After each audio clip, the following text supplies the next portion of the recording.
કીધું ભાઈ કાંઈક નિયમ લ્યો ને. તો એ ભાઈએ કીધું કે શું નિયમ પછી ઉતરતા તો કે હાલો ને એવું નિયમ લો તો પાડોશીના દર્શન કરવા. કાયમ માટે મારે પાડોશીના દર્શન કરવા.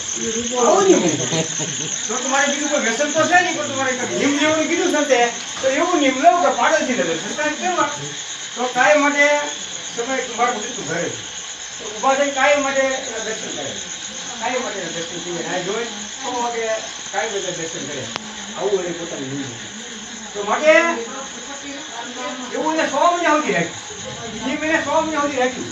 કાયમ માટે દર્શન કરીએ. પણ એક દિવસથી ભાઈને માટી ખોદવા માટે જવું એટલે કુંવર ભક્ત એટલે સવારે વહેલા વહી ગયા 5 વાગ્યામાં. 5 વાગ્યામાં વહી ગયા તો આ ભાઈને તો નિયમ હતું કે દર્શન કરવા પાડોશીના દર્શન કરવા. તો અમે જોયું તો ભાઈ મળે નહીં એટલે તેમના ઘરે ગયા અને બેનને પૂછ્યું કે બેન મારા ભાઈ ક્યાં ગયા? તો ભાઈ અમારે આજ માટી ખૂટી ગઈ તો અમે માટી લેવા માટે તમે ખાણીમાં ગયા છો. ખાણીમાં ગયા છે તો કે કાંઈ વાંધો નહીં. તો એની પાછળ પાછળ ગયા ખાણીમાં ગયા. તો ખાણીમાં ગયા તો ત્યાં મોહનનું થઈ ગયું.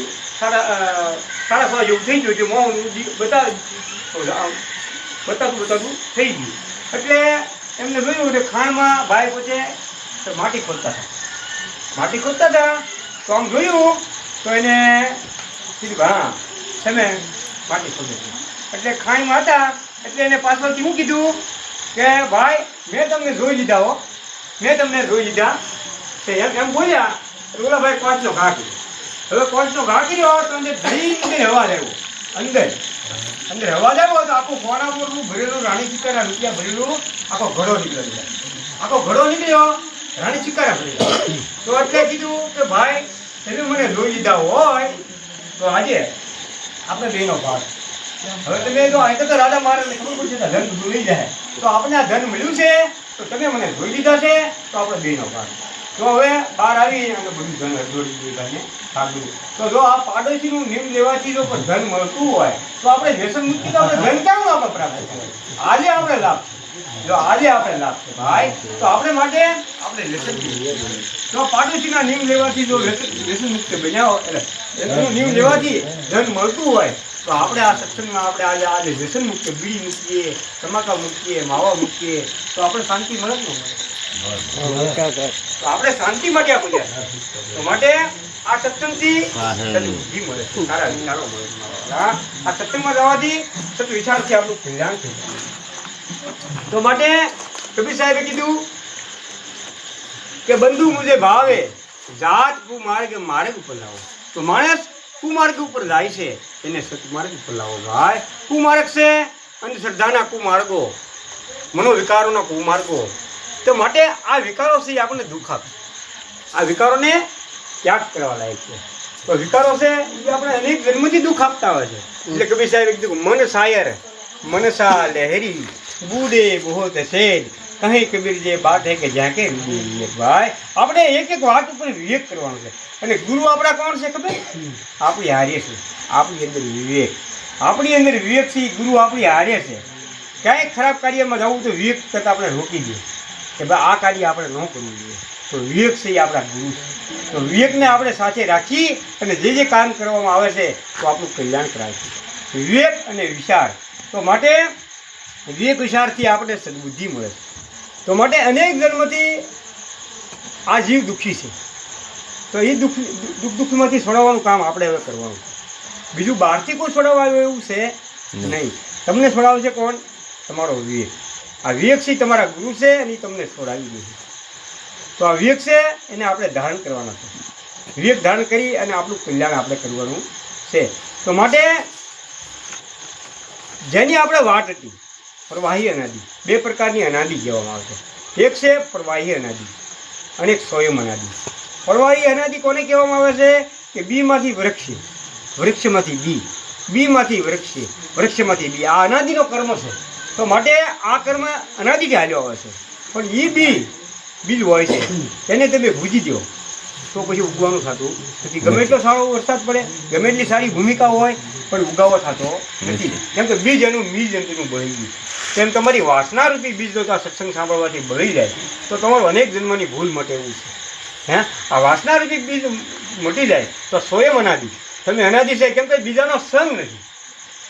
તમારા જીવનની અંદર બીજાનો સંગ છે એ તમને દુઃખ આપે. બીજાનો સંગ છે કામનો, ક્રોધનો, વિકારોનો. આપણે બીજાનો સંગ કર્યો જ્યાં સુધી પોતાનો સંગ નથી કર્યો ત્યાં સુધી આપણે દુઃખ છે. તો આપણે વિકારો થઈને કાઢી અને આપણા જીવનની અંદર આવો વિચાર આપણે કરવાનો છે. તો માટે જીવનનો સાર ધન નથી. જીવનનો સાર જેને આપણે માનીએ છીએ તો ધન છે એક દિવસ છૂટી જવાનું છે. જીવનનો સાર પરિવાર નથી. જીવનનો સાર પરિવાર નથી. જીવનનો સાર ધન નથી મારા. તો જીવનનો સાર શું છે? આપણી શાંતિ. તો માટે આપણી જીવનની સાર છે આપણી શાંતિ. એ માટે આપણે પ્રયાસ કરવાનો છે મારા વાળા.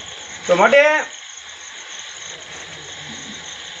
આ જીવન આપણે મળ્યું છે આપણા કલ્યાણ માટે મળ્યું છે અને અનેક જન્મથી આપણે વાટ હતી અને એ આપણે પ્રાપ્ત થયું છે. તો કલ્યાણનું આપણે કામ કરી અને સદગતિ મેળવી અને આપણે જઈએ મારા વાળા. તો માટે આ અવસર વારવાર નહીં મળે. આ અવસર બડા ભાગથી આપણે મળ્યો.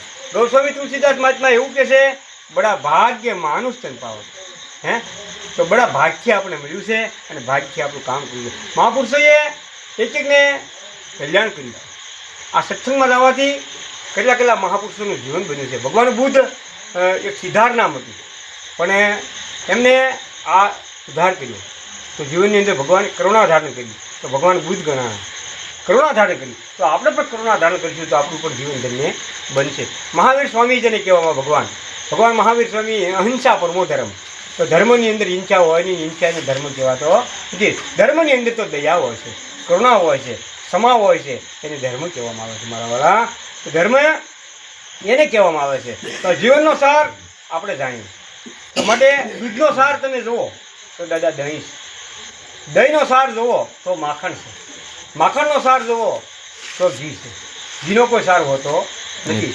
પણ તેની અંદર ઘીની અંદર પણ જો છાશનો ભાગ રહી જાય, પીટાનો ભાગ રહી જાય તો મહિને 6 મહિને વાસ આવવા મળે. કેમ કે બીજાનો સંગ છે.